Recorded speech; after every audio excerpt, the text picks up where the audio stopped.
O primeiro aviso é que os dois links já estão criados, mas o segundo link ele inicia uns 5 minutinhos depois que esse aqui termina. Então vocês vão ter esses 5 minutinhos aí de. Vocês vão ter esses 5 minutinhos de descanso, digamos assim, entre, entre um. Uma aula, né, do Zoom e a outra. Então, podem usar esses minutinhos para ir, às vezes, pegar uma água, ir no banheiro, fazer alguma coisa, porque vai ter esses 5 minutinhos. Aí, segundo aviso, então, é que hoje seria a nossa aula, que na verdade é uma reposição, né? Então, essa seria a nossa penúltima aula expositiva, nesse sentido de eu estar passando as coisas para vocês. Seriam que a gente tem agora a aula 4 e 5. Então, a aula 5 é amanhã. E a gente está indo para essa última parte, que é justamente a parte do Pai Game, né? E aí, essa parte, como ela é um pouco mais complexa, eu acho que eu inicio ela hoje, mas eu só consigo terminar amanhã. Então, na verdade, eu vou ver até onde que vai, até onde que a gente vai conseguir chegar hoje, porque também não adianta nada eu forçar para conseguir chegar e vocês não entenderem bosta nenhuma, Mas porque. baixa o boom. Isso é uma peça, isso é uma dica mesmo. Né? Você está usando fácil, né? Baixa o Oi? boom. Acho que só tava vazando, né? Beleza. Então, o que eu tava falando é que eu não sei até. Não, tudo bem, querida, não tem problema nenhum. Mas só o que eu tava dizendo era que eu não sei até onde eu vou conseguir chegar hoje nessa aula, mas eu acho que a gente vai começar a introduzir o Pai Game e a gente continua ele amanhã. No mais, eu não sei se vocês são da turma da Crícia ou se vocês são da turma do Esmerindo. Mas na sexta-feira, na aula da Crícia, eu vou estar na aula. Eu acho que vocês vão ter uma provinha, e aí depois da provinha, ou antes da provinha, não sei, vai ter esse momento em que a gente vai apresentar para vocês algumas possibilidades, né, referentes aos projetos. Então, eu e a Crícia, a gente está essa semana fazendo essa separação do que podem ser projetos legais, mas que cabem, né, dentro do escopo do que foi ensinado e do escopo também da disciplina que vocês estão fazendo, porque não adianta nada dar um projeto super avançado, não faz muito sentido. Então, a gente vai fazer isso. E aí, na sexta-feira também, vocês podem usar esse momento lá da aula, se alguém já tiver algum projeto em mente e quiser apresentar esse projeto, se alguém tiver com dúvida em alguma das coisas que está fazendo e quiser apresentar isso, eu acho que a gente pode fazer isso lá na aula sexta-feira e também combinar as monitorias, porque eu queria muito que as monitorias, depois desse período de aula expositiva, que é o período onde vocês vão trazer as coisas para mim, né, para ver o que vocês estão fazendo e ver as ajudas, eu queria muito que elas fossem presenciais. Eu acho que vai ser mais dinâmico e mais eficiente. Mas aí, bom, a gente vê isso lá, tá? Então, só lembrando que a Laura entrou depois, o segundo link da parte 2 já tá lá, Laura, mas só que ele tem uns 5 minutinhos. Então, quando eu terminar, vocês podem esperar uns 5 minutinhos para entrar no outro, tá? Dá para ir no banheiro, beber uma água e tudo mais. Então, bom, o que que a gente tem aqui? Hoje, então, eu trouxe mais alguns exemplos, mais dois exemplos, na verdade, do Matplotlib.animation, tá? Que são dois exemplos que são exemplos que foram retirados do próprio site da Matplotlib, na parte de animação, tá? Então, eu acho que eu cheguei a mostrar isso aqui para vocês na aula passada e falei que aqui tinha alguns exemplos que eram bem interessantes, né, para a gente olhar. E aí, eu trouxe dois desses exemplos aqui, então, de uma forma um pouquinho melhor explicada. O primeiro é esse Animated Scatter, que está aqui, ó. Deixa eu mostrar para vocês. O resultado dele deve ser isso aqui, um pontinho andando, tá? E por que que eu resolvi trazer ele? Porque, querendo ou não, é algo que vocês conseguem fazer uma simulação, é algo que é bem parecido com alguma coisa mais relacionada aí ao movimento, né? Então eu pensei que talvez fosse interessante da gente dar uma olhada para ele, e ele também é bem simplesinho. Mas apesar de simples, ele tem algumas diferenças com coisas que a gente fez anteriormente, porque tudo que a gente estava fazendo anteriormente eram linhas, né? Eram gráficos de linhas e era isso que estava se movendo. A gente estava compondo esses pontos ordenados. Agora aqui é um movimento de um ponto. Então, a gente começa esse código de uma maneira muito similar, né? A gente começa aqui com a Matplotlib, fazendo os imports.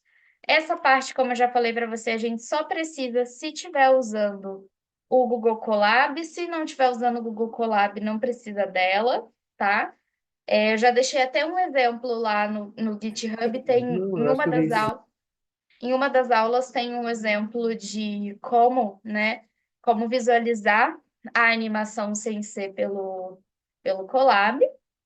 E aí, bom, se a gente relembrar aqueles passinhos, o que que a gente tem que fazer sempre que a gente vai começar uma animação. A gente tem que criar o gráfico, criar os dados, aí depois a gente precisa gerar a função de animação e aí sim animar. Então aqui a gente está fazendo essa mesma coisa, tá? Então eu estou gerando os subplots aqui, tá? Então, tem vários comentáriozinhos aqui nesses códigos que eu dei uma destrinchada melhor do que tá aqui no exemplo da Matplotlib, porque aqui tá só o código super seco, tá vendo? Então, o que eu fiz foi comentar um pouco para que serve qualquer coisa, cada coisa. Então, aqui eu estou criando uma figura, a gente poderia criar uma figura do tamanho que eu quisesse, e eu estou colocando os limites também de 0 a 10, tá? O limite no eixo X, é isso que eu estou fazendo nessa parte, nessa primeira célula aqui que eu estou rodando. Então, é isso que vocês vão ver sendo criado.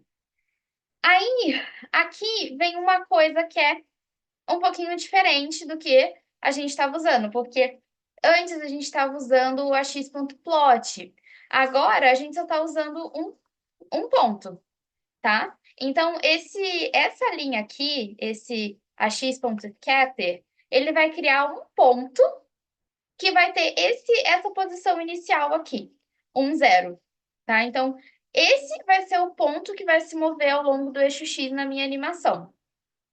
E aí eu também tô criando uma série de valores de X que vai de 0 a 10, tá? É isso que eu tô fazendo. Beleza. Então, até aqui também não tem nada de tanta coisa diferente a não ser mudar uma função pela outra. E aí, aqui tem uma diferencinha. Porque tudo que a gente fez com a Animate até agora, se bem que eu já mostrei para vocês como que a gente anima várias figuras, né? Mas figuras que eu digo várias imagens, uma em cima da outra. Acho que eu cheguei a mostrar isso para vocês, que é uma coisa que eu faço no meu trabalho. Mas aí a gente vai então definir essa função, que eu estou chamando sempre de animate, mas vocês podem chamar de qualquer coisa, né? E aí, aqui dentro, ao invés da gente usar o set data, que era o que a gente estava usando sempre para fazer os gráficos, a gente vai usar esse set offsets, tá? Então, esse set offsets, ele vai atualizar a posição da minha partícula, movendo ela ao longo de um eixo só, o eixo X. E essa que é a principal diferença. Ó, peraí só um minutinho, gente, já volto.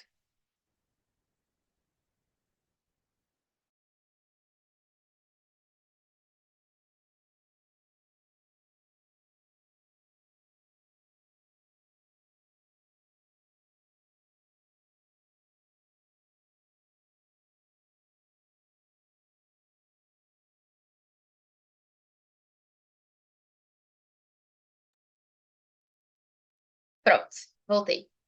Essa que é a principal diferença, então. Enquanto o set data a gente fornecia dois eixos, o X e o Y, né, para animar, esse offsets a gente vai pegar só um dos eixos para fazer isso. Beleza? E aí, bom, a função animation function aqui, bonitinha. A gente já conversou, preciso passar a figura. eu preciso passar a função, né? Preciso passar qual vai ser o período, o número de frames. Aqui eu tô dando frames que vai ser o tamanho do meu x menos 1, porque eu tô começando aqui de 0 a 10, mas o meu ponto tá em 1, tá? Então eu já vou fazer 9 frames só. E o intervalo entre os frames e esse repeat true é o que vai fazer esse loop acontecer, tá? E bom, aqui é justamente para eu ver a animação, então. Então, pronto, temos um ponto, tá? Então, essa não era nada muito especial, mas eu só queria mostrar para vocês que, do mesmo jeito que a gente estava fazendo coisas em dois eixos, tem como fazer em um eixo só, né? Tem como a gente fazer isso. Então, não sei, eu penso que eventualmente a gente pode, sei lá, movimento unidimensional, a gente pode fazer assim, né? Esse tipo de coisa dá para a gente fazer dessa maneira também, usando a animação. Ao invés da linha, a gente animar, sei lá, como se fosse um carrinho de posição em posição. Então, essa foi uma das coisas que eu olhei aqui justamente nos exemplos e falei que podia ser legal, talvez a gente entender um pouquinho melhor, né? É, Tem outras aqui que eu acho muito legal. Decaimento. Então, não sei, mas vocês vão fazer coisa de decaimento também. Eu acho que da, dentro do escopo de vocês lá do que eu andei olhando da apostila, talvez tenha algo legal aqui em torno de decaimento. Aí tem também o pêndulo duplo, também é algo legal que tem aqui, tá? É, Enfim, eu vou deixar aqui para vocês olharem. E o outro que eu coloquei como exemplo foi esse daqui que eu achei super bacana, que é uma animação que ela pega são duas figuras aqui, e elas estão sendo simultaneamente animadas. Esse eu achei muito legal, até mesmo para a gente pensar, eu não sei como é que vocês estão com questão aquela tarefinha que a gente tinha deixado extra. Mas eu acho que essa daqui também é uma coisa muito legal para se fazer, porque justamente o que está sendo animado aqui é uma onda seno, uma onda cosseno, não sei, sabe? E, e aí, que é justamente a função horária lá da mola, né? Então eu deixei esse daqui também para a gente dar uma analisada um pouquinho mais a fundo, porque não estou dizendo que vocês têm que fazer assim, mas estou dizendo que é uma coisa interessante que liga com algo que a gente já passou, tá? Então, aqui, na hora de importar as coisas, a gente tem um import a mais, que é esse matplotlib.patches, o connection patch, que é justamente o que vai conectar as linhas dos dois gráficos, porque o que ele está plotando aqui são dois gráficos distintos. Esse primeiro gráfico e esse segundo gráfico. Então, é justamente isso que vai fazer essa conexão, tá? E do mais, a gente vai fazer repetir os mesmos passos, só que agora, ao invés de a gente fazer para uma figura, a gente vai fazer para duas e duas ao mesmo tempo, né? Então, como que a gente vai fazer isso? Primeira coisa que a gente vai fazer é criar a figura. Só que aqui, como é que a gente vai fazer? Se a gente olhar, a gente sempre cria assim, ó. Essa é a figura que eu tô criando, então a figura é o total, é a imagem, né? É o quadrado. Tanto que quando eu coloco um plot e outro plot, a gente tem o tamanho total da figura, tá? E isso daqui é um conjunto de eixos. Então, o AX, ele é o conjunto do eixo Y com o eixo X, beleza? Aqui, quando eu vou criar essa figura, eu crio a figura, ou seja, eu crio o quadrado onde as coisas vão ser plotadas, e eu estou criando dois conjuntos de eixos diferentes. O primeiro conjunto de eixo é esse AXL, que é o left, que é o da esquerda, e o segundo é o AXR, que é o right, que é o da direita, tá? E se vocês olharem aqui depois, gente, vocês vão ver que o código está praticamente igual. Eu só dei umas comentadas e organizei algumas coisas para a gente entender melhor, tá? Não tem nada de diferente nesse código. Beleza? Então, eu estou criando essas duas coisas. Então, eu estou dizendo que eu vou ter subplots, né? Então, vão ser pelo menos dois plots aqui, né? Estou dizendo que eu vou ter subplots. E aí, aqui eu estou configurando como que vão ser esses subplots. Então, eu estou dizendo que nesse ncos aqui, eu estou dizendo que eu vou ter duas colunas e uma linha só, né?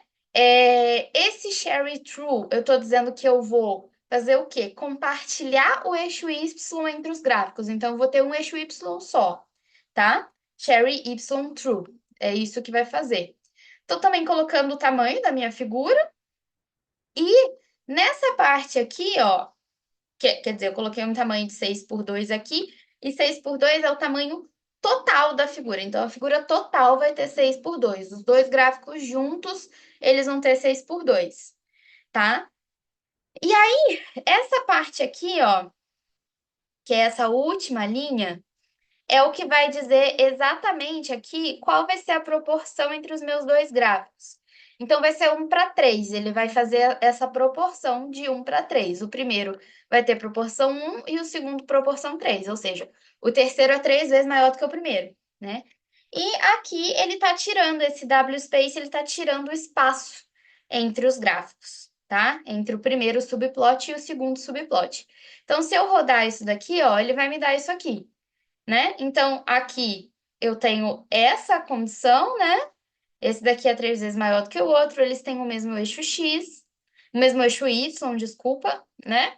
E eu não tenho espaço nenhum aqui entre os dois. Eu acho que eu poderia, se a gente mudar aqui, a gente pode criar um espaço, né? Mas aí eu não sei, eu acho que não fica tão bom, né? Sei lá, a gente pode ir diminuindo esse espaço aqui, se a gente quiser, para isso ficar melhor, botar um 0,1 aqui, só para dar uma distânciazinha mínima, né? A gente pode fazer isso também. Só para não dizer que está exatamente igual ao do exemplo da Matplotlib, vamos deixar assim, tá? Bom, o que mais que a gente vai fazer aqui? Já que a gente já definiu quem era o plot, vamos fazer o seguinte agora. Vamos começar a gerar esses dados, né? Vamos começar a organizar essas coisas.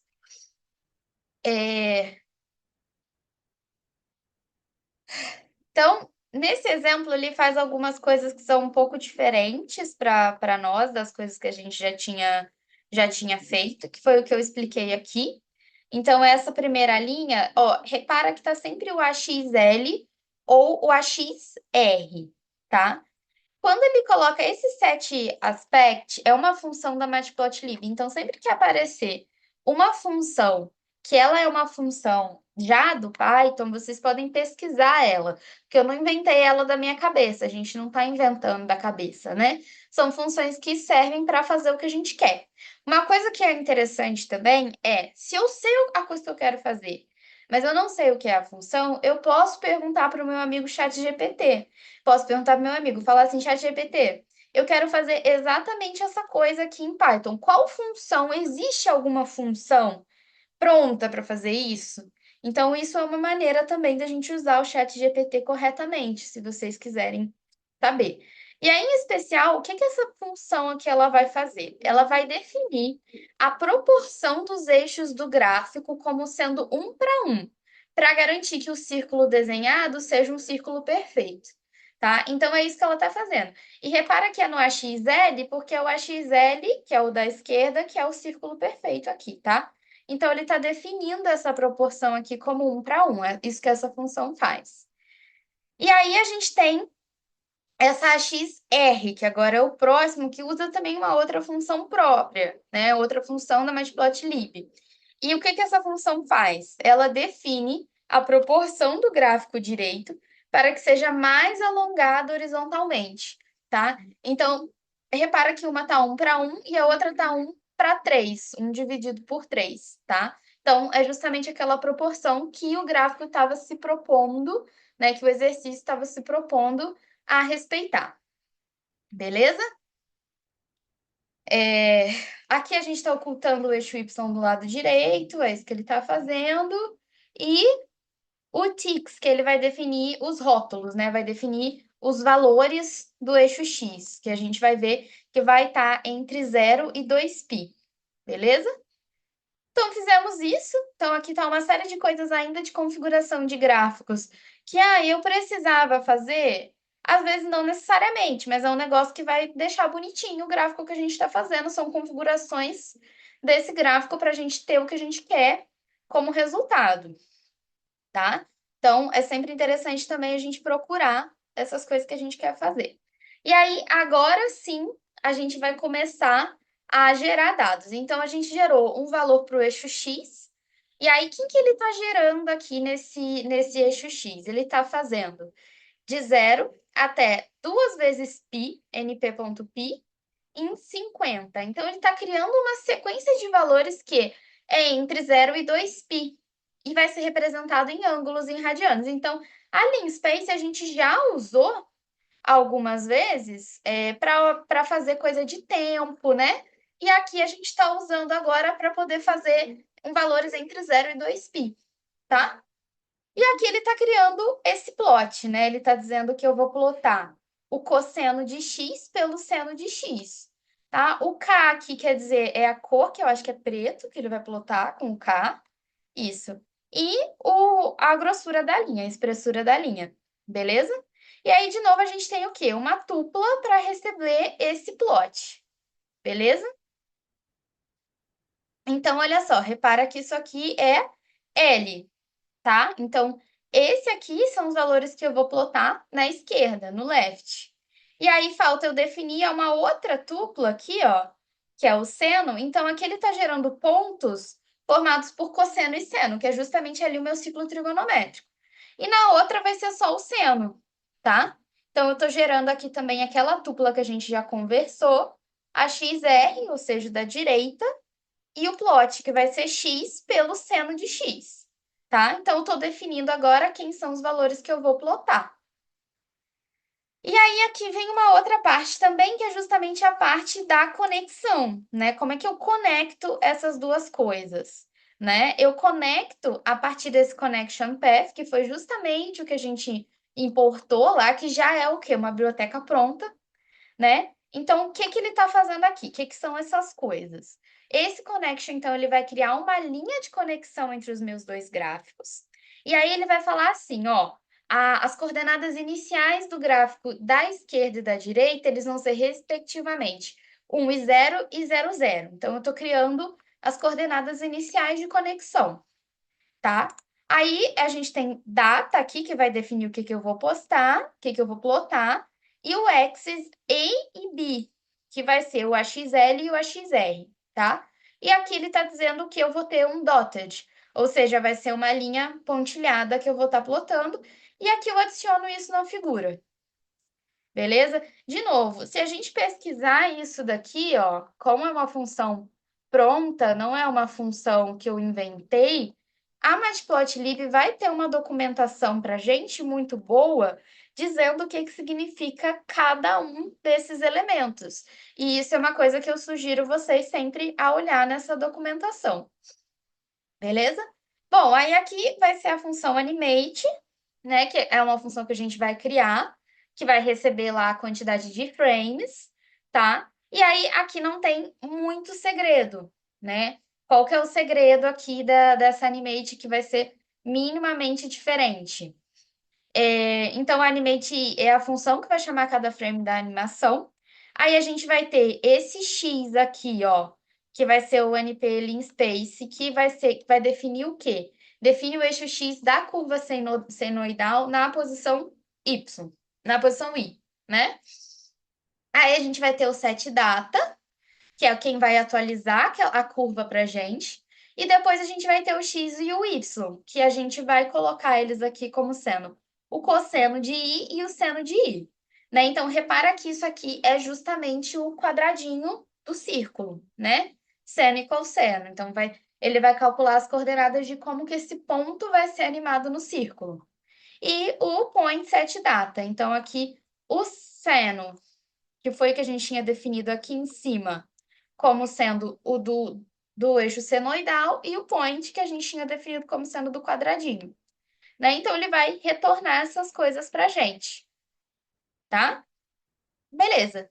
E aí, a função animate de novo, e aqui nós vamos ter a nossa animação, tá? E é isso. Tá animado, tá? Então, assim, esse é só um outro exemplo que eu queria mostrar para vocês de como que dá para a gente fazer coisas, né? De quais são as coisas que a gente consegue fazer usando isso.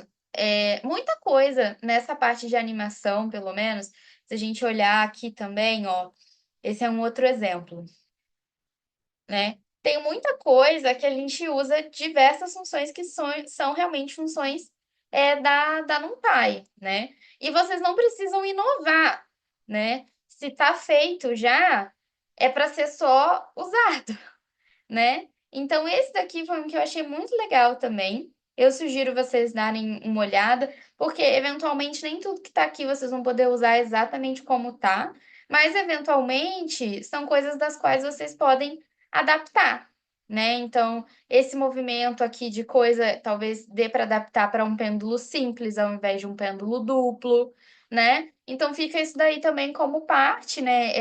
Esses exemplos aqui como parte do que a gente pode fazer, né? E como que a gente pode adaptar. Nem tudo precisa ser 100% inventado na nossa cabeça. A gente pode adaptar coisas que existem, beleza? Bom, gente, tá acabando esse daqui. E aí, nossa, espera aí que meu celular tá só tocando. Deixa eu só ver o que que é.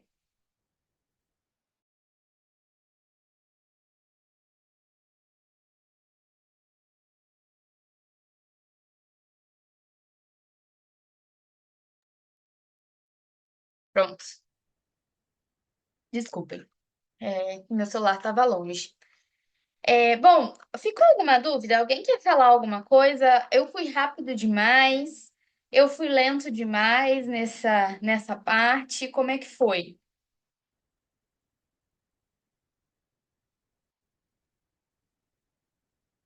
Eventualmente, eu não sei se eu tô correndo muito ou se eu não tô correndo, se tá indo num ritmo bom, é, porque vocês ficam mais quietinhos. Então, não sei se é isso, se tá tranquilo, se não tá.